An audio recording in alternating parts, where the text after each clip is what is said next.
Thank you. Good morning, everybody. Federica Sabbat, European Heating Industry. We are actually an umbrella organization of European manufacturers of heating systems. I think some of them are showing their products here today. So very happy to host this talk. We have about an hour, or actually 55 minutes, I would say. We're going to talk about the energy transition of buildings, looking at a bit the political framework and at the issue of skills for the energy transition. I have a wonderful panel today. I would even say it's the best panel of the day. And I will ask them to come on the stage. I have Stefan Moser, who's head of unit. Our guest is being mic'd at the moment. So I will pass directly first to Bertrand Schmidt, who's in front of us. Bertrand, you can come on stage. Bertrand, you are the CEO of BDR Thermea. I think your booth is upstairs. We'll visit it later. CEO of BDR Thermea and also chairman of the European Heating Industry. I have Helmut Brahmann. Very nice to have you here. You're the Secretary General of the ZVSHK, pronounced, from Germany, so the Installer Association here in Germany. Very welcome to you. Obviously, talking about skills, we are looking at you and hopefully you can tell us a little bit more about how we can bring all these wonderful products in our homes. And here is Stefan Moser, head of unit of products and buildings at the DG Energy, so the Directorate General for Energy in the European Commission. So all the way from Brussels, arrived this morning. Thank you very much for being with us, with me and with us. I would like to, so where do I stay? I stand here. Yes, I can also go, I can move around. I have a first question that I wanted to actually to start with Stefan, just to make you feel welcome here amongst industry. You will walk around in these halls and you will see a lot of appliances, a lot of heating solutions, and I think there is one thread in common that you will see everywhere, and that is sort of the green transition, the energy transition, the technologies for, to supply the technology for, bringing always more energy efficiency in buildings and renewable energy in buildings. Now, my question to you is, of course, a lot of this is your daily bread. What about the Green Deal and Repower EU? Here you have the technologies. What do you see as the main barriers still, if you can, identify them? And what do you see actually the assets that we have to bring those Repower EU, Green Deal goals into practice and into all our homes? Thanks a lot, Federica. I'm very happy to be with you. Good morning. So indeed, as you said, you have as companies involved from the producer side, but also from the installers, the major part of the solution in your hands. You are absolutely essential. You are the ones who are doing it, and you need to be helped because there are still a lot of barriers. One of them is actually good data awareness, identifying the buildings where solutions have to be put in place, prioritize very strongly to have highly valuable energy performance certificates deployed around Europe, so that you can rely on the data. Then, of course, industrial capacity, that you have a predictable regulatory framework. You can invest. You can anticipate where the direction of travel is going. How much, if there are barriers from the regulation side, these have to be addressed. There will be national plans under the proposed recast of the Energy Performance of Buildings Directive, which should create a reference framework in close consultation with you, other stakeholders, in order to be able to have a clear investment guidance. Then further barrier. You have something up your sleeve in the Commission about that, don't you? Well, it's the member states, but of course we will work very closely with them to make sure that this is done based on good practices. Yeah. So and we will have to issue recommendations if we think it's not the case, if it's either not inclusive enough or forget certain important points. Then, of course, we have the skills, so they should also be addressed there. The skills, the number of people working in the area, but also the type of skills that actually those working in the area know the entire spectrum of technologies, that they have the ability to anticipate also demands, that they can advise. They are often the first point of contact, the installers to the citizens, to the people. And they should basically therefore be fully equipped also in terms of training, available training capacity, but also bringing in young people and from other industries where maybe the job opportunities will be less promising in the future. And of course, finance. Yeah? Finance is very important, that you have a supportive framework, but also the owners, those the ones renting, that basically the burden will not be seen as basically an impossible challenge, but rather as a liquidity issue where investment support can be provided so that there will be a payback, that it can be handled over time. So that's what we see as major areas, and you of course have a key role to play to feedback also from the difficulties which you observe, which you have in your daily professional lives, so that this is fed back to the authorities at national level, local level, but also at European level, so that we can try to work around them. So. Yeah, and I was wondering, yesterday there was a vote that I think a lot of people saw in the newspaper. It was a big vote in the European Parliament that, approved the text on the energy performance of buildings. So that's an important directive because it sets, rules for the energy performance, particularly of existing buildings. Which is, the big challenge actually out there in terms of, increasing energy efficiency. How did you see the vote? What's your take? And also, because you obviously made the proposal. In fact, it's really your unit that made the proposal of on the energy performance of buildings. How do you see the vote of yesterday? And how do you prepare for, the trialogues, meaning, talking together with Parliament and Council to finalize the text of the PBD?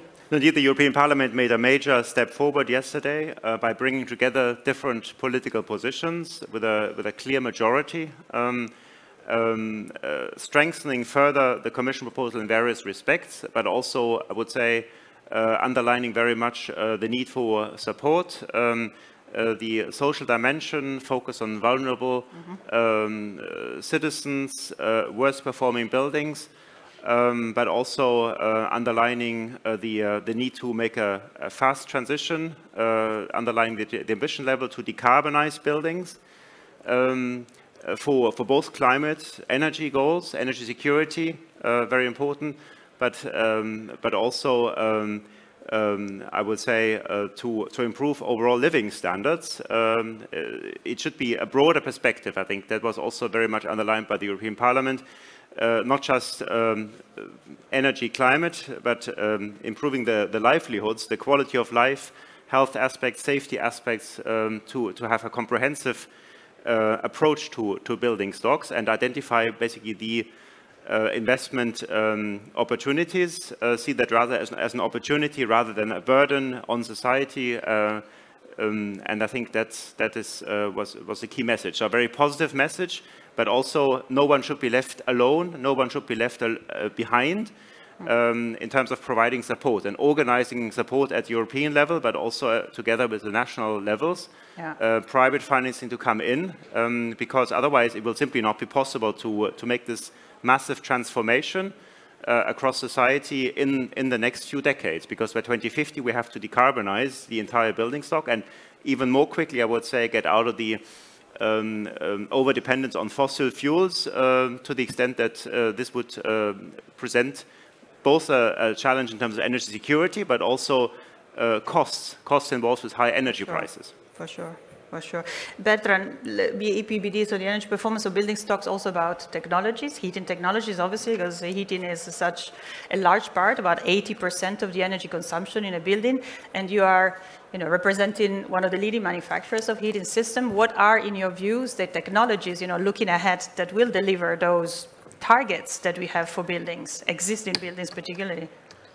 Yeah, thank you very much. And maybe for most of you, it's a very complicated process to understand as a company where this is going. And I understand that, because if you want to regulate a thing on European level and make sure it works on national level, and then it works also when the craftsman goes into the building and has to change the heating, that's a pretty complicated thing. So really, thank you very much for taking the time to explain that. I would say, if I oversimplify it, the problem we have to solve is very simple.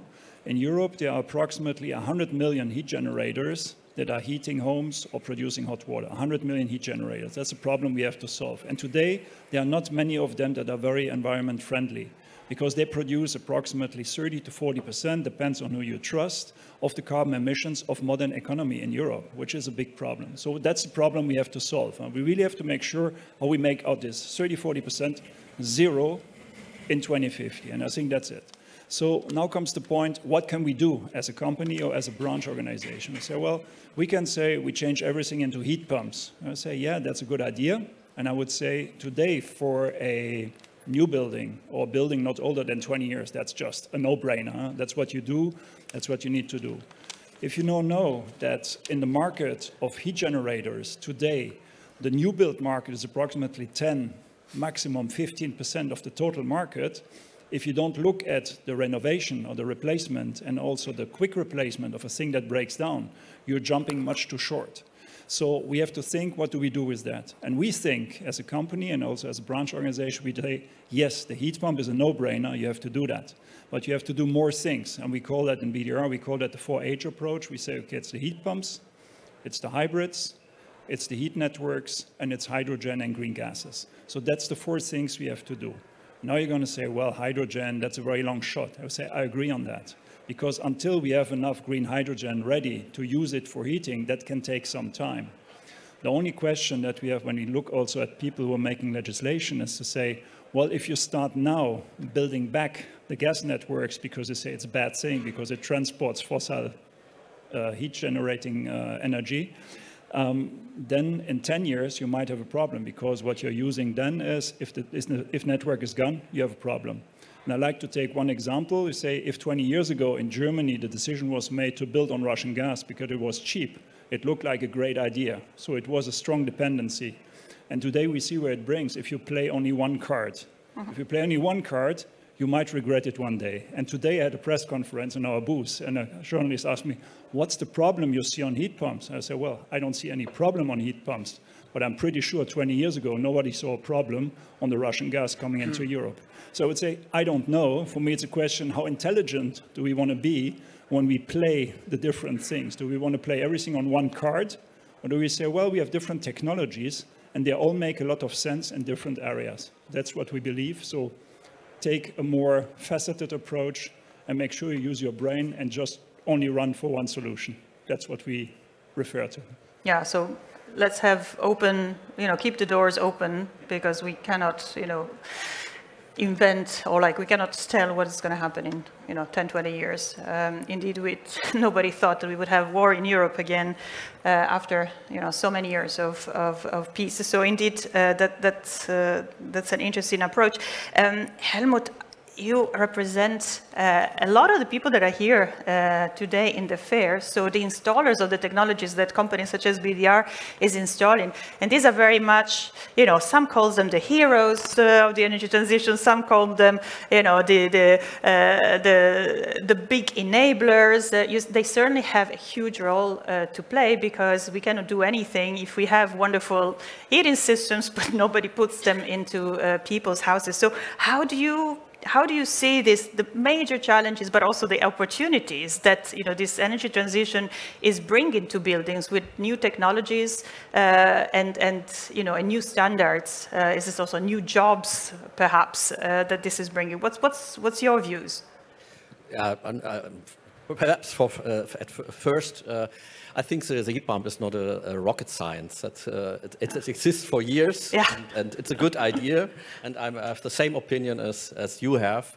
It shouldn't be the only solution, because it couldn't be the only solution. So we have to look at all the possibilities, even concerning that our branch, our craftsmen, our companies have to give advice what's the best solution, not always the heat pump will be functioning. So, okay, our opportunities and challenges always go hand in hand. Yeah. That's it. And our association represents about 49,000 companies, planning and installing companies, but not only in the heating sector, even in almost in 3 mega trends. That's a problem we have. We are facing in whole Europe, you know.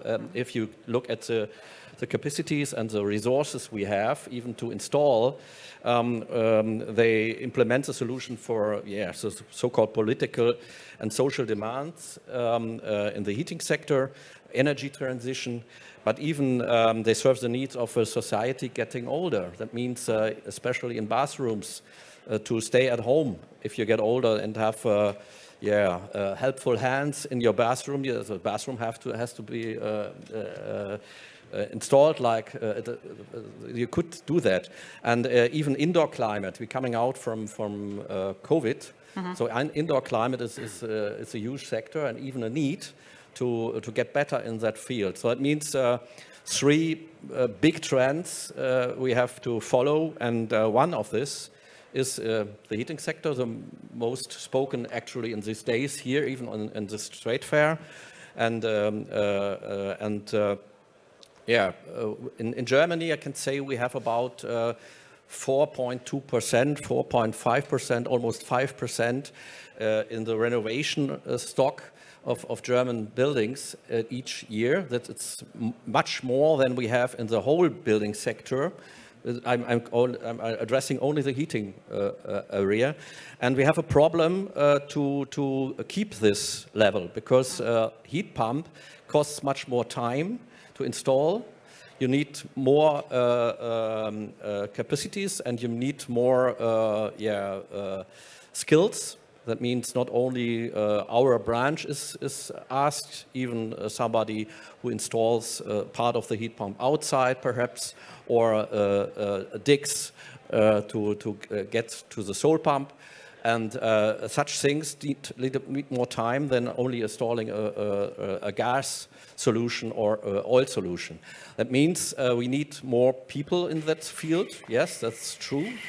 I think even politicians, even on the European sector, but even on the national sector, need to focus on that. And we addressed our needs, and we even addressed the needs of our clients, and that's also people who are in the main focus.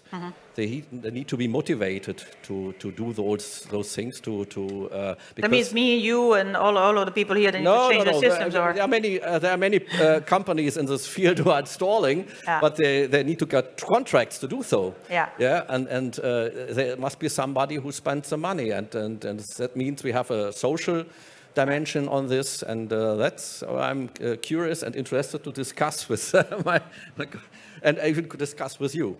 Yeah. And I mean, this is, Stefan, of course, we talked about it also bilaterally before. It is a big issue. You know, what can Europe do? What can you do at national level to support the sector in general of the installing? Because again, if not, you don't install as much as you would need to, particularly to fulfill the Repower EU goals or any more general climate goals that we have. What are you thinking? I know that you're working on a heat pump plan, so action plan that involves also thinking about the deployment phase, the installers. What's your, what are you thinking? What are the questions actually that you have even for us or for Helmut in the field of skills? No, thanks a lot. I think skills is the key issue. Skills mean that we go beyond, I would say, the maybe relatively narrow focus of specialized professions who have some, I would say, linking with the others around the building, as you said, more systemic thinking. A heat pump cannot just be put, for instance, in a building in replacement of a gas boiler, and that's it. You just say, that's it, bye-bye, that's the bill, and all is fine. So it requires a kind of, I would say, assessment of the strengths and weaknesses of the building first and foremost in order to determine whether it is heat pump ready.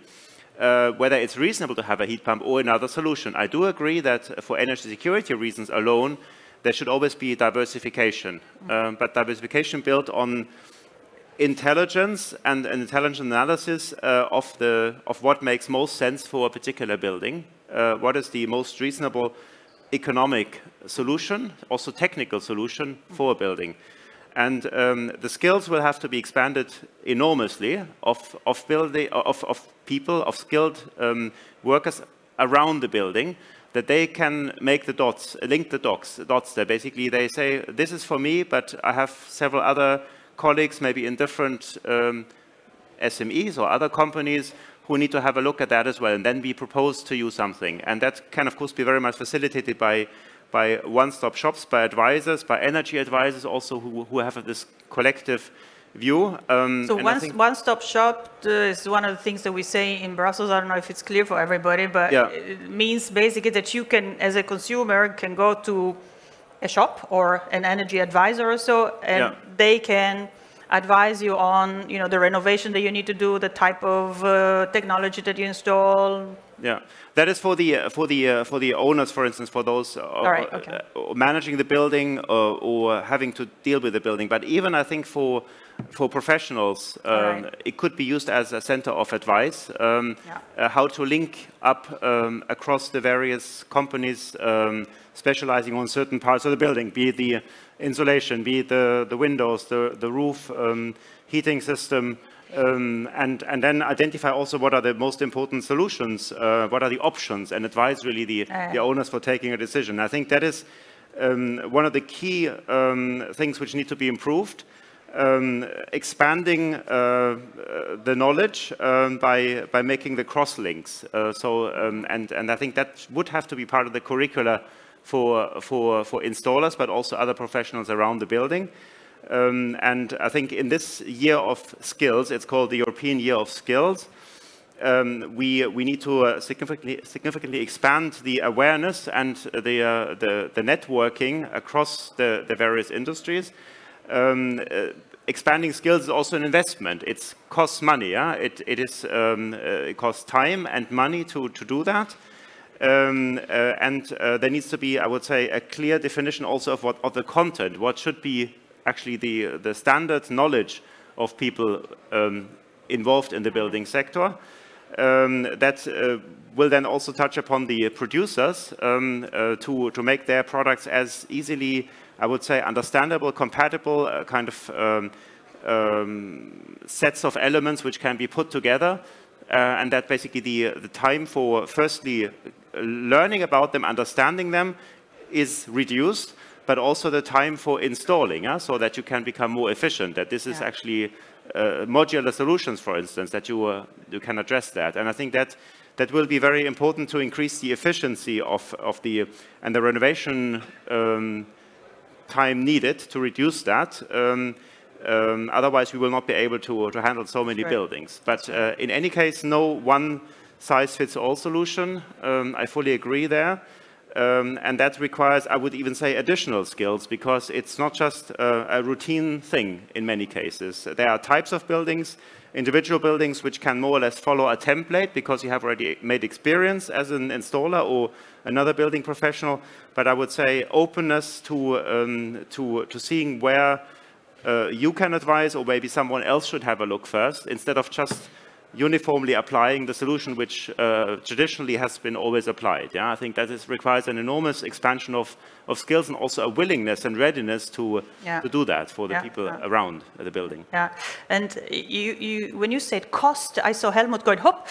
So you want to talk about cost? When I heard cost, but I think it was my link, but you wanted to come in on something that he said. I wanted to say something because I think it's good to ask Mr. Moser, but it would be better to ask the companies to deal with the thing, because they know best how to manage their challenge, And so I'm representing companies with about 8 people, so in the medium.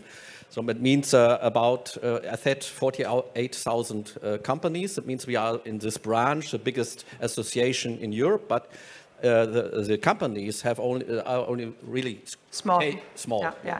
SMEs.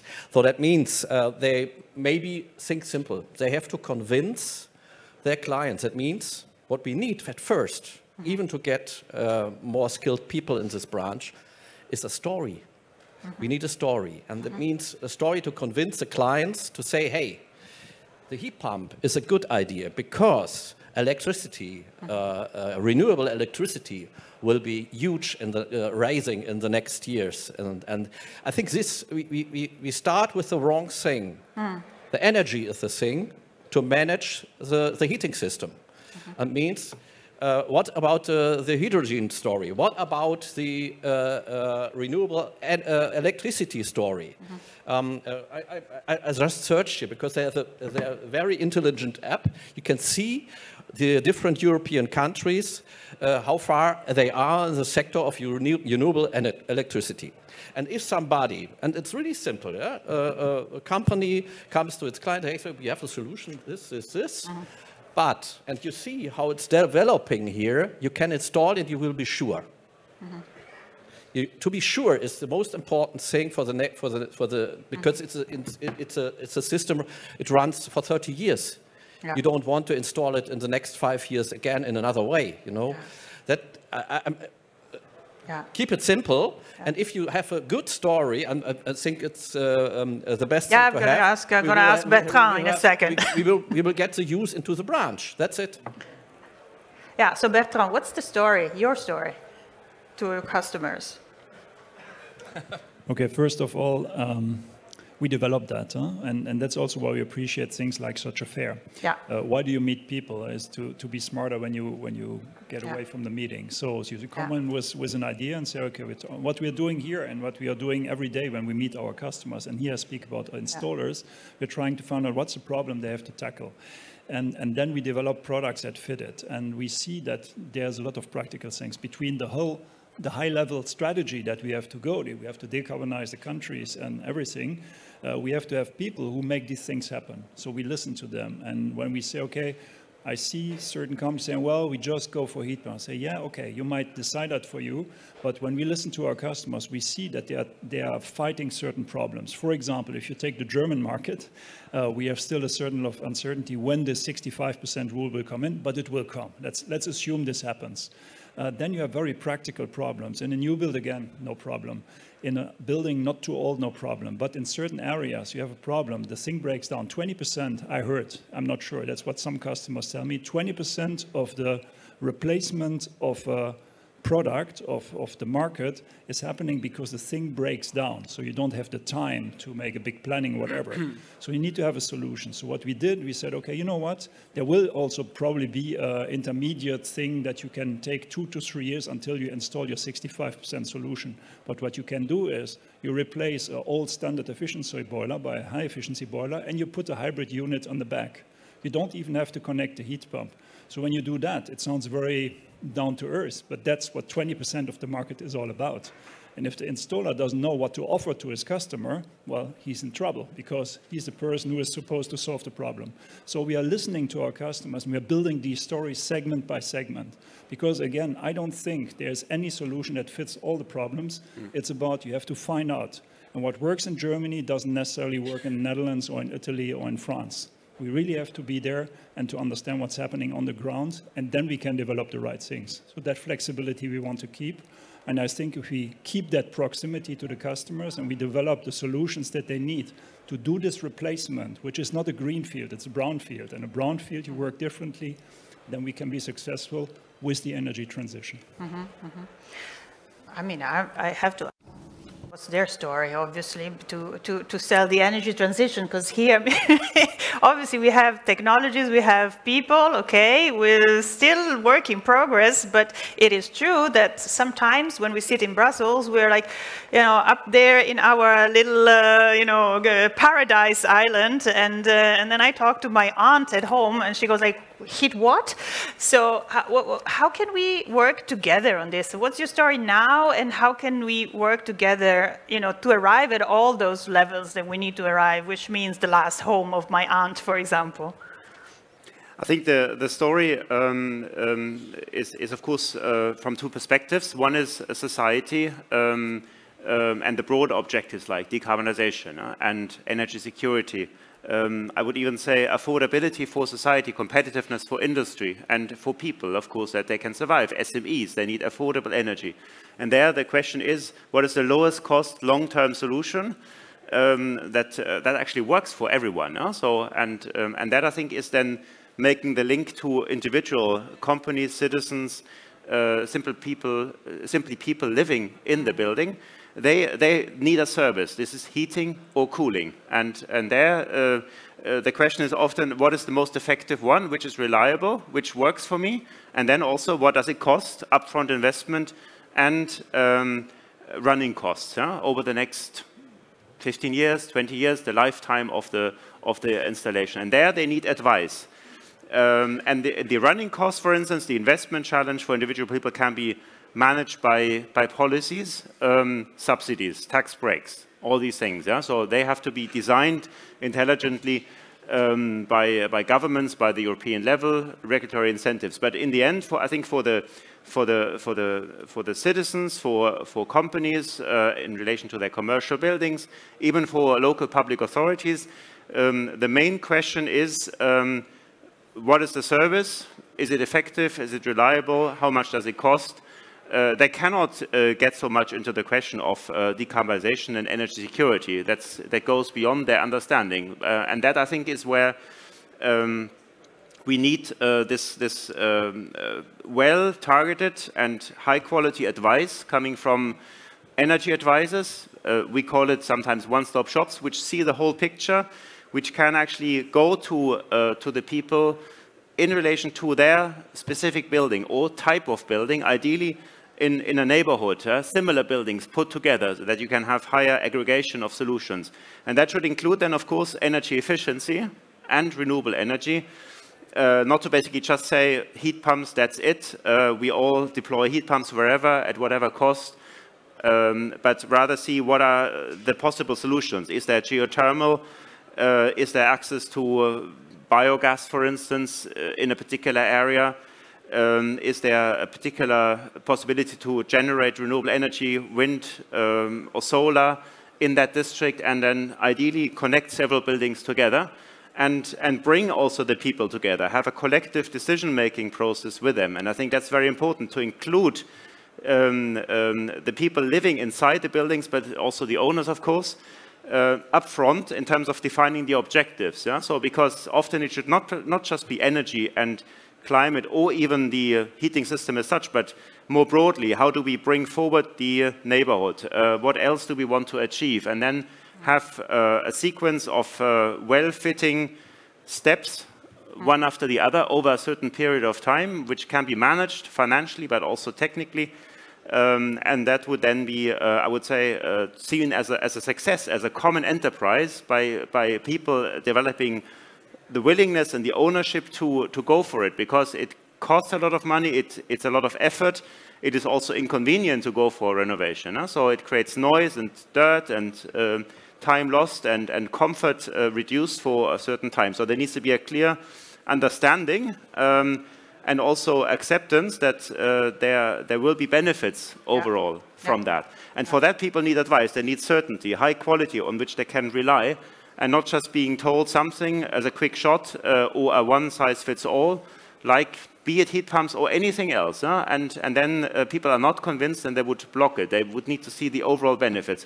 The buildings as such are systems. They are much more complex than one component.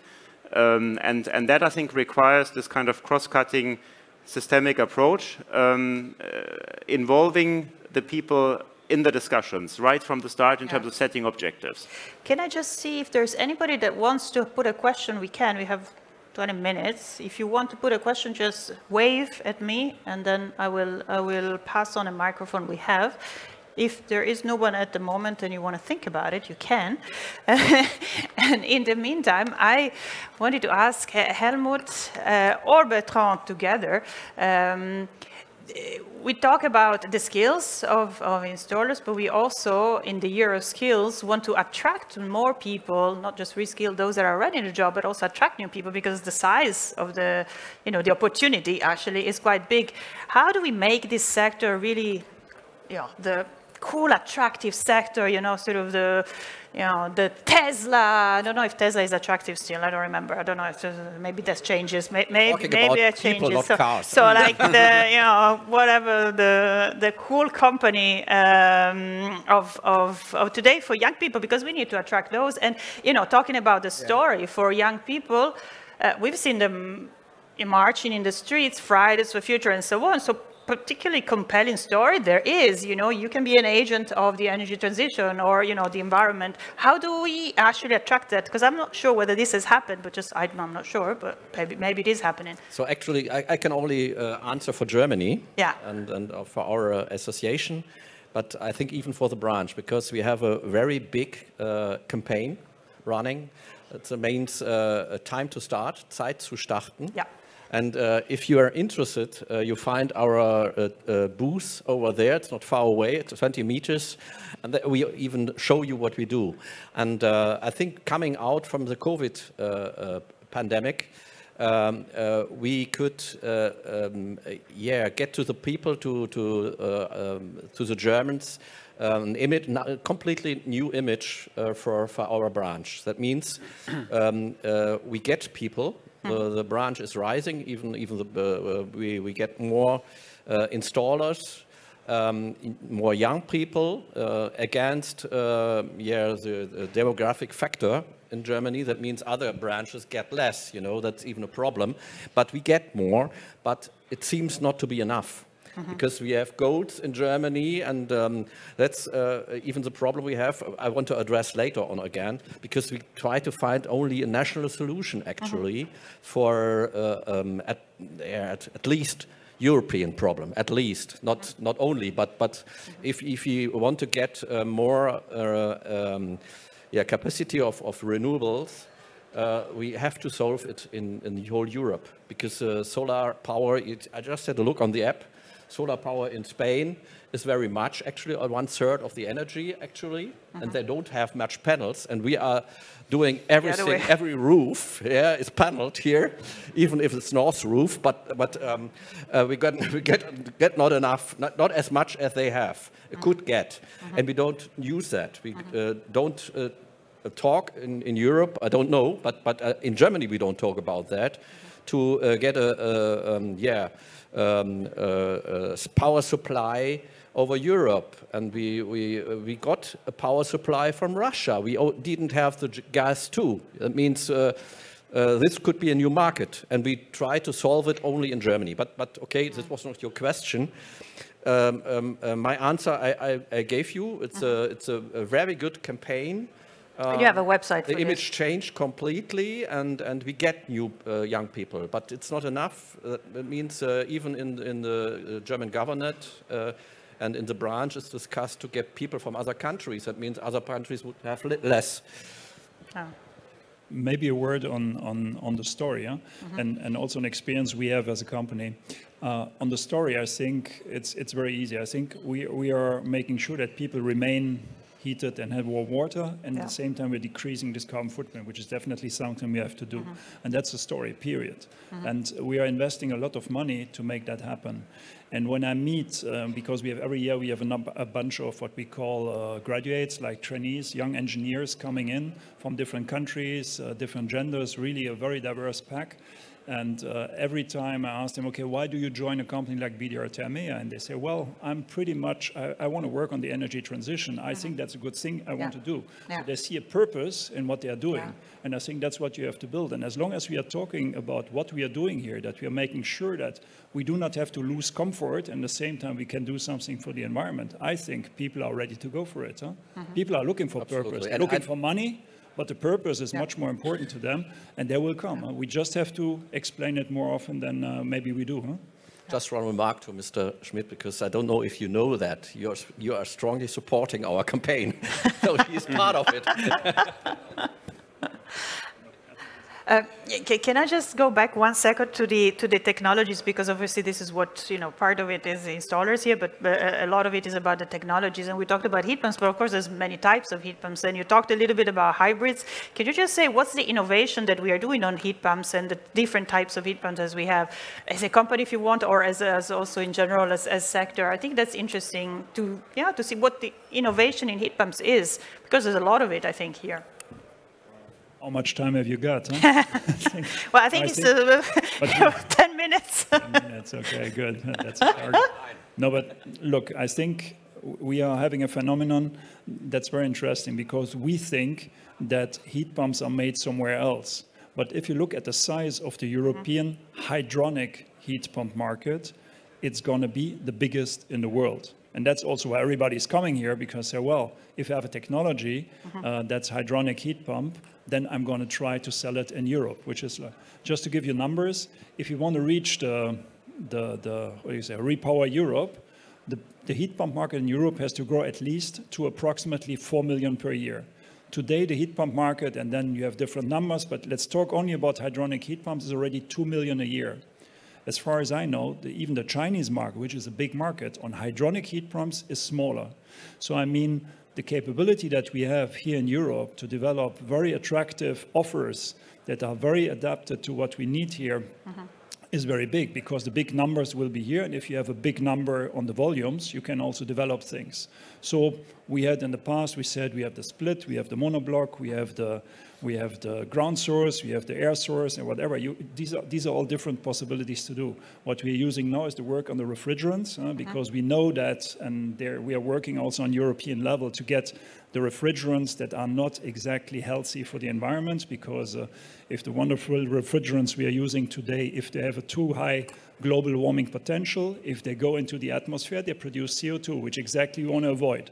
So we are working also as EHI, as an association, to help the European Commission to get out of refrigerants that have too high global warming potential. And that's a job in itself, because today the refrigerants are doing a great job. They just have this side effect that we don't want. If they go in the atmosphere, they're doing harm.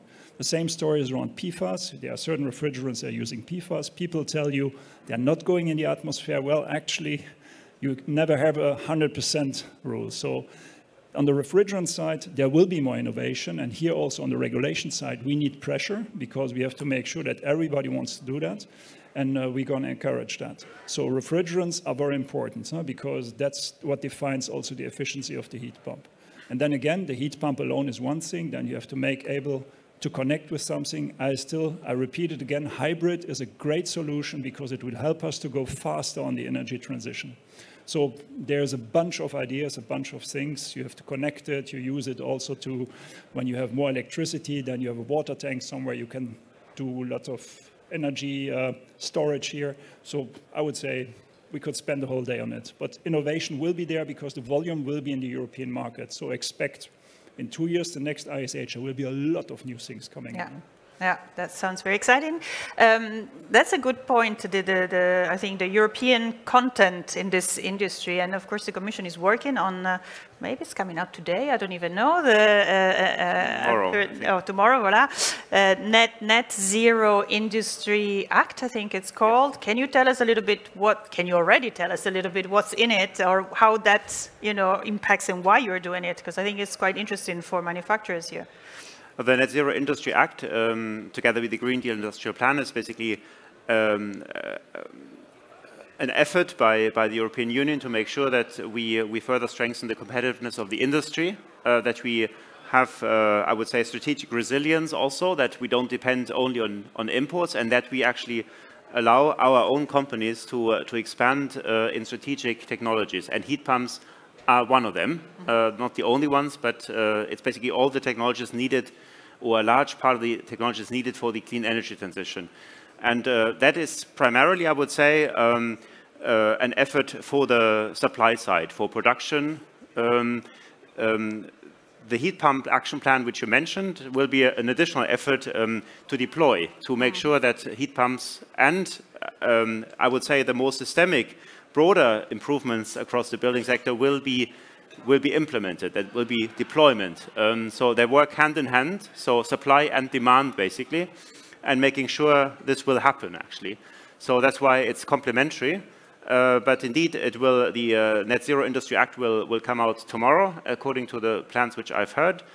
With the various angles, boosting competitiveness, making sure finance will be sufficient, permitting procedures will be simplified, accelerated, that basically there's overall understanding of the priorities for society. And I think that is a link, making the link also very much to young people, especially coming in. Mm-hmm. What young people want to have is also job certainty, or at least, I would say, a very good perspective for their entire careers to invest in knowledge which will be needed for their professional lives. And I think is the positive story for this sector. This is a win-win for society and employees, for young people. It's extremely relevant knowledge for society to make it practically work. To reduce greenhouse gas emissions, save energy, promote renewable energy, and technically extremely interesting because these are fascinating technologies and it requires a systemic thinking. So looking beyond, I would say, your own area, at least being able to talk to other people, to network across the entire building system. I would even say the entire energy system, also with mobility, electrification, thinking about other forms of renewable energy, and that is extremely interesting. And I would say fascinating in terms of various skills, digitalization, smart systems, very interesting for engineers, for people who have IT skills, and also communication skills. Yeah? So it's, I think it's a near ideal combination of I would say, thrilling tasks, challenges, skills which come together. And therefore, I think this together, of course, with boosting also the attractiveness in terms of, I would say, increasing salaries. I think that's, of course, the classical way for attracting more people. Will be a very strong, convincing argument to reach out, especially to young people. And I think what you just mentioned as European dimension, we need more people throughout the entire Europe on this. We have also labor shortages elsewhere in other sectors. I think it will require an external dimension going beyond the EU. There are enough, I'm saying that, enough people in the world who look for a job, who want to come to Europe. It's of course a very much a political decision how we organize this, but it can be done. It is not running against a wall and we don't know, but this is in principle, I would say, a proposition of opportunities for Europe, for Germany, for Europe, but also for people from elsewhere who have skills, who want to expand skills and learn and have some meaningful tasks across their professional lives, and at least for a whole generation. So, and that I think is the good story which we can tell here. So. Yeah, yeah. Anybody that is courageous enough to ask their question? Because they are really scary people. And be a short no, then 1 minute. Exactly. No, then perhaps just one last round for all of you, and then we release you, because I know that there's meetings. This one message, let's say, that you want to sort of tell each other, or tell Stefan Moser as sort of, the guy that is sitting in Brussels and legislating upon the sector. One thing that he needs to retain when he's back, and then you are going to ask you, Stefan, to say the one thing that they need to retain from you. Bertrand. We say we need a lot of people. There are already a lot of people. If we say we need people who give us advice, I say there are more than 1 million installers in Europe that are doing this every day. We just have to help them to do it. So I think we have all the elements there. We have the attractiveness of the business that we are in. And I think we can make this happen. I'm very confident that this is going to work, as long as we do not over-regulate things. Super. Helmut. Okay, electricity or energy supply, and even water, the needs people have, the ground needs people have, are state-driven things, and I think there must be insurance to be safe with the sort of energy for heating you install. This must be given by state or even by EU.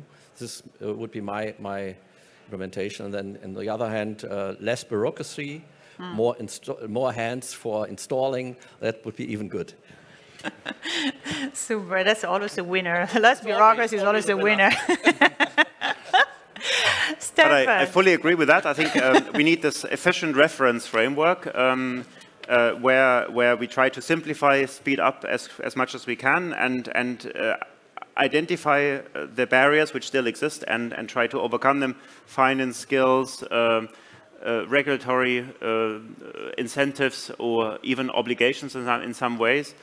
And of course, finance, very important to come in here.